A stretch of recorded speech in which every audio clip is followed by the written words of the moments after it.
Dalam sebuah forum di panggung Eropa, seorang host bertanya, mengapa Anda mendukung orang jahat, yaitu Assad, Presiden Suriah? Pernyataan ini diberikan kepada Putin. Jawabannya, pernyataan Assad orang jahat adalah pernyataan Presiden Amerika dan media internasional. Kemudian Putin balik bertanya memastikan, Assad orang jahat? Dijawab singkat oleh hostnya, ya.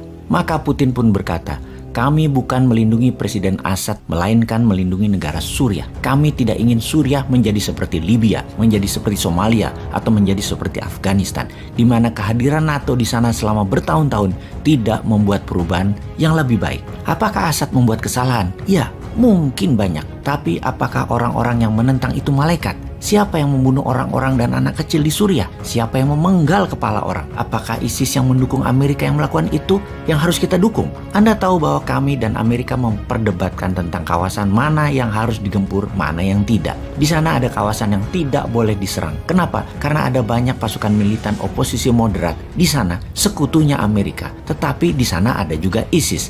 Ada Jabhat al-Nusra. Di kawasan itu semua bercampur. Jadi kamu tidak akan tahu siapa-siapa saja yang ada di sana. Jadi mereka seharusnya oposisi moderat tersebut memisahkan diri dari teroris-teroris ISIS, al-Nusra, dan lain sebagainya. Untuk apa mereka berkumpul bersama teroris jika mereka orang baik? Apakah kalian, Amerika, menyuruh mereka memisahkan diri dari ISIS dan Nusra agar kami bisa mendapatkan kesempatan menyerang para teroris tersebut? Tidak. Amerika berkata, jangan sentuh dan jangan serang mereka. Kenapa begitu? Apa harus menunggu mereka menyerang kami atau menyerang Anda? Kami tidak ingin begitu.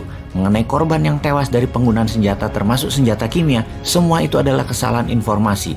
Untuk saat ini, kami sangat meyakini bahwa itu hanya hasutan. Assad tidak pernah menggunakan senjata yang dituduhkan.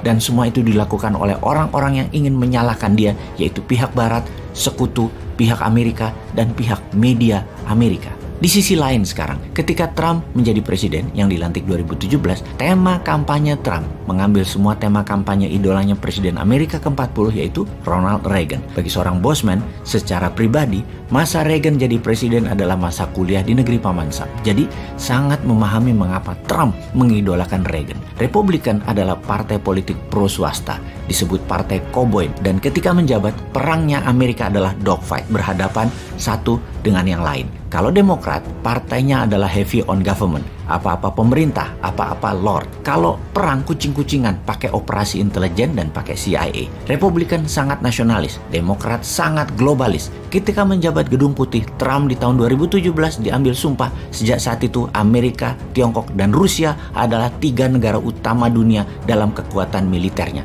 Sejak saat itu, Bosman darahnya mengalir deras karena sangat ingin Indonesia menjadi negara keempat secara kekuatan militer dan kekuatan dominasi ekonominya. Dengan strategi printing money dan mengenolkan bunga deposito, strategi kuantitatif easing, pelonggaran fiskal, uang akan membanjir dengan proyek-proyek swasta, utamanya UKM berproduksi dengan bahan baku 100% lokal.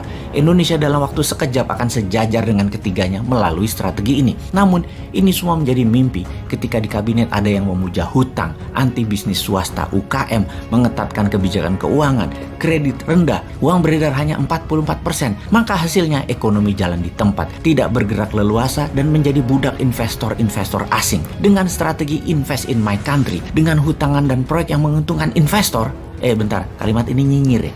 Maaf, kita kembali ke Amerika dan dunia aja deh. Globalis sangat anti-Trump karena membuat Amerika berperang melawan Tiongkok, di mana Tiongkok adalah kaki organik globalis di dalam memproduksi barang-barang murah. Globalis anti-Trump juga karena tidak leluasa mengendalikan pemerintahan Amerika dan dunia. Maka pandemi disebar. Pandemi menjadi senjata politik awalnya untuk menjatuhkan Trump. Ketika Biden menang, maka pandemi menjadi senjata ekonomi bagi big farmasi untuk panen ke seluruh dunia. Banyak analis pertahanan pernah mengatakan kalau Trump masih jadi presiden, pandemi corona akan diserang globalisnya dan dunia tidak ambyar seperti sekarang. Panjang dan banyak penjelasan Bosman akan hal itu di tahun-tahun kemarin. Percayakah sahabat? Kalau Trump jadi presiden saat ini, Ukraina tidak mungkin diserang Rusia. Rusia menyerang Ukraina sekarang karena ada satu kalkulasi kepastiannya. Sangat yakin NATO tidak akan membalas. Yakin Amerika tidak akan masuk berperang frontal secara militer. Paling jauh adalah menggunakan sanksi ekonomi. Walau perang besar bisa saja terjadi, namun untuk menolong Ukraina, Amerika dan NATO tidak bergerak banyak. Mengapa? Karena Amerika kalah di banyak front di berbagai pertempuran, baik militer maupun perdagangan. Di zaman Biden, yang sudah mulai pelupa ini. Biden merupakan presiden Amerika terlemah sepanjang masa modern ini. Inilah masa yang untuk kedua kalinya New Mind getem-getem gregetan. Pertama di tahun 2017, nggak dipakai strategi New Mind sebagai langkah awal membangun Indonesia. Kedua sekarang di tahun 2022 ini yang seharusnya bisa membuat Indonesia berdaulat, bukan hanya membangun IKN. Kedua peluang tersebut terlewatkan tanpa kesan. Susah memang New Mind versus Old Mind ini. Memang beda mazhabnya. Yang sekarang membenarkan apapun demi kuasanya lebih panjang. Bahkan mut'ah kawin kontrak pun kalau boleh dia lakukan. Yo wis lah sana, tambah-tambah sakarepmu lah. Sungguh, dua momentum besar 2017-2022 pasti lewat sia-sia untuk membuat Indonesia berdaulat dengan cara Old Mind. Oke sahabat, dengan informasi singkat ini kita sekilas bisa memahami isi kepala Trump, isi kepala New Mind, lalu apa isi kepala Putin. Ini adalah pelajaran yang penting untuk bisa Indonesia memimpin dan menjadi negara berdaulat. New Mind itu mirip Trump dalam ekonomi bernegara, yaitu pro swasta namun bukan ke oligarki tapi pro UKM. Mirip Putin di sisi bernegara, anti New World Order, anti sekutu Amerika, anti NATO, dan anti economic warfare ala Tiongkok dengan debt trap-nya. Tiongkok hanya mitra dagang kalau sama kita nanti. Sayang Old Mind kemakan dengan mengambil uang Tiongkok yang menjadikan kejebak hutang. Hutang dagang dengan menyedot aset sumber daya alam Indonesia. New Mind meniru Putin dalam membangun kekuatan militer dengan membuat Department of Warfare menggantikan Departemen Pertahanan, dan meniru Tiongkok yaitu melakukan hal yang sama, hutangi negara lain untuk penguasaan dominasi ekonomi terutama di negara bahan baku kebutuhan industri Indonesia dan negara pembeli produksi Indonesia dikendalikan melalui ekspansi ekonomi. Pokoknya gitu deh New Mind, nyeleneh.